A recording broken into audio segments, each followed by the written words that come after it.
Hey everybody, welcome to another episode of World of Tanks with Techno.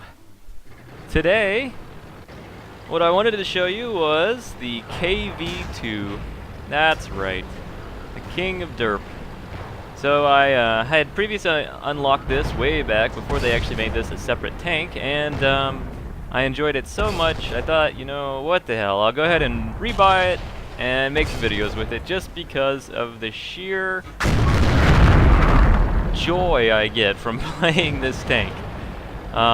It's not particularly amazing in any aspect except for its gun. Now this, the KV-2 actually gets a good choice of guns. Anyway, he gets a good choice of guns. Now what I've chosen to mount, and which most people choose to mount, is a 152mm howitzer. This gun is the same gun that the Tier 7 and 8 Russian tank destroyer gets stock. And you get it on a KV-2 at Tier 6. And just look what it does. Alright, the potential damage of this gun, loading and firing HE rounds, is 910 average damage. Now that of course assumes that you're going to penetrate the armor of the enemy tank you're firing at, but God, even if you don't penetrate the armor, look at this. This is gonna not penetrate the armor, surprisingly. But look what it does even when it doesn't go through. Yeah, still 400 damage. It's still higher than a KV-1S's gun when it does penetrate. So it's just a hilarious tank. It's slow, it's got a giant turret, it doesn't take damage very well, and when you get in a situation where you're taking fire constantly, you can see it just falls apart, which is what I was going to show you with this little clip here.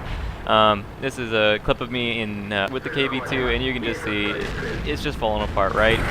The reload is too slow, the gun doesn't put out enough damage per minute to make you effective in that situation, but it's still fun as hell to play.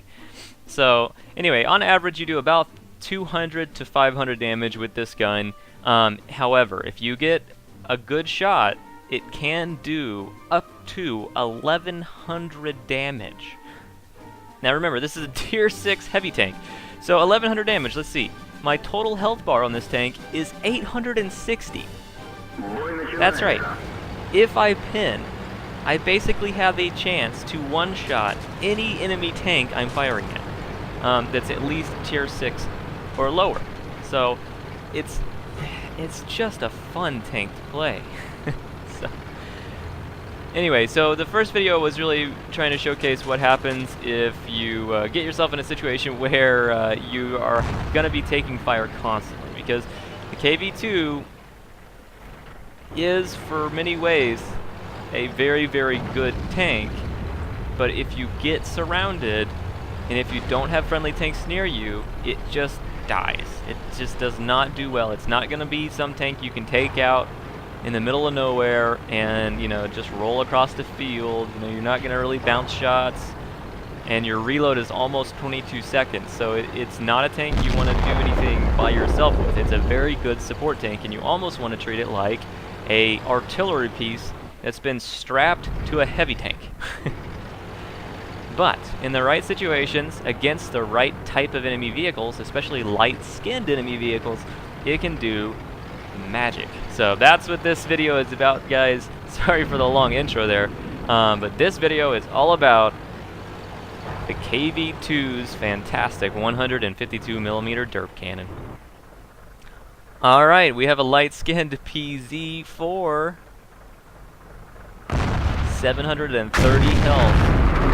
Yeah, we can do that. So yeah, we penetrated the armor of that guy, and we one-shotted him. That was not a premium round, that was not a gold round, that was a normal HE round that went through the side of his turret and did probably about 900 damage. We don't know because his health bar was only 750, so that's all we got to see. And that's the kind of stuff that people play this tank for no other reason. It's not really a good tank. It's just every now and again you get those shots that just make your day. But you can see right there. So I just hit that guy, 287 damage. Not a lot of damage for a 22 22-second reload, right? But that's not why you play the tank. You don't play the tank for normal long-range engagements like that, right?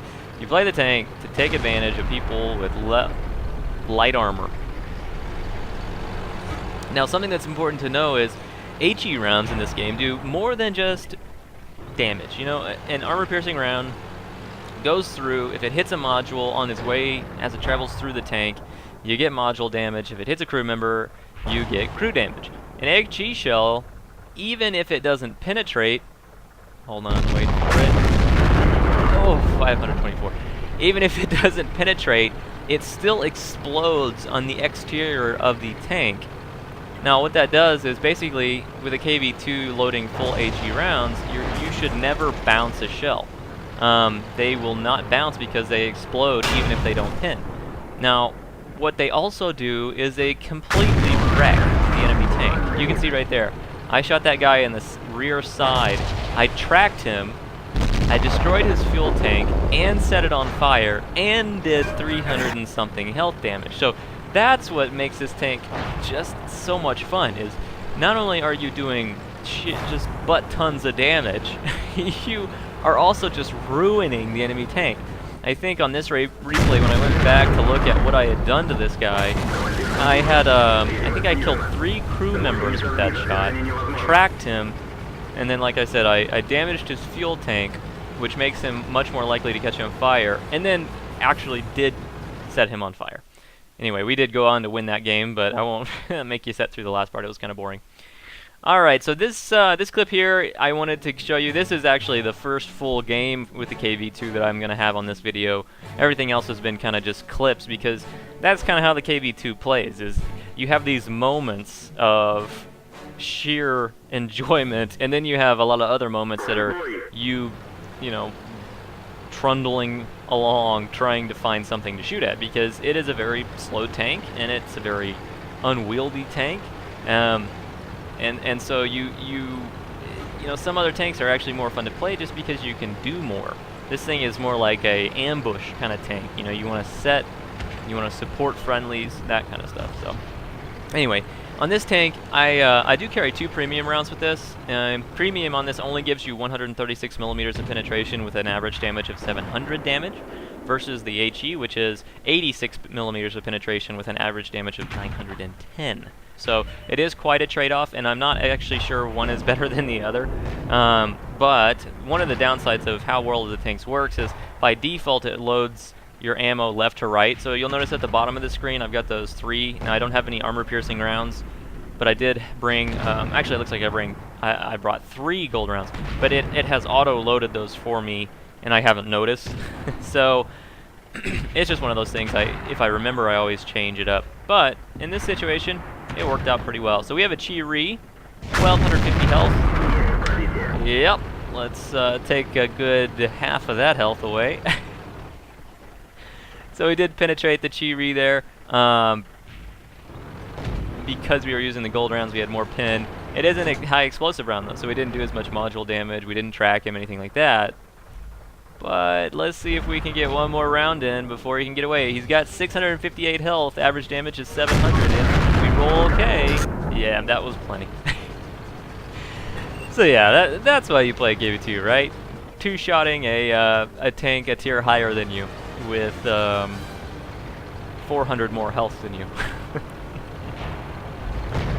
But you'll notice how I position my KV-2, right, guys? If you look and you watch these replays for this KV-2, I am never in the front line. Never. If you want to kill a KV-2 very early on in the game, try to be a frontline tank. They don't work as frontline tanks. They just shoot one time, they get overwhelmed, and then they die. So you have to hang back. You have to give yourself somewhere you can pull back behind into cover so that you can reload, because you've got that 22-second reload. So, and that's what probably the most common mistake people make with KV-2s is they get the 152 and they think they're just like a godlike tank. And while it can be, especially against lightly armored vehicles like a S-35, you know, it can do well, but you look at that guy. I was full health when I went into that engagement. He left me at 144 health. That was a tier 5 tank destroyer. So that's what I'm just saying. It can dish out damage really, really well, guys, but it also just doesn't take damage very well. You know, if you bounce a shot, you know, you should really feel lucky, because it's not going to happen very often. It's basically a KV-1 that they strapped a howitzer on the top of. Alright, so in this game we've done pretty well. We've done at least 1,600 damage. Killed 2 enemy tanks. The Chi-Ri was probably actually something really good to remove from the game. Now look at this. I'm going to try to get a side shot on. That really should have gone through. We only did 367 damage, but we did track him and bounce a shot from him. Hooray! So at this point, what I want to do is stay low. I know they're not going to actually come for me because they're trying to cap. So, and we are capping as well. So what I want to do is I want to try to reset this cap. But you can see one of the other disadvantages of the KV-2. I have no gun depression. So you can see as I drive up, my aiming reticle is above the enemy tank, and that's just, I can't get it any lower. The gun doesn't point any lower. So, like I said, the KV-2 is not a fantastic tank, but it can do magical things. There we go. I got it down enough to put a round in, reset the cap, and that's our game. So, what I wanted to do real quick at the end here, guys, is I wanted to show you my biggest one-hit damage so far. And I say so far because I'm hoping to do better later on, but so far my biggest one-hit damage. Alright, so we hit the KV-2 there for 200 and something. And we know we've hit the KV-1S for, what was that, 720 in a previous game? Check it out. T-34-1 at 937 health. Yeah, we can do that. Anyway, guys, I hope I've showcased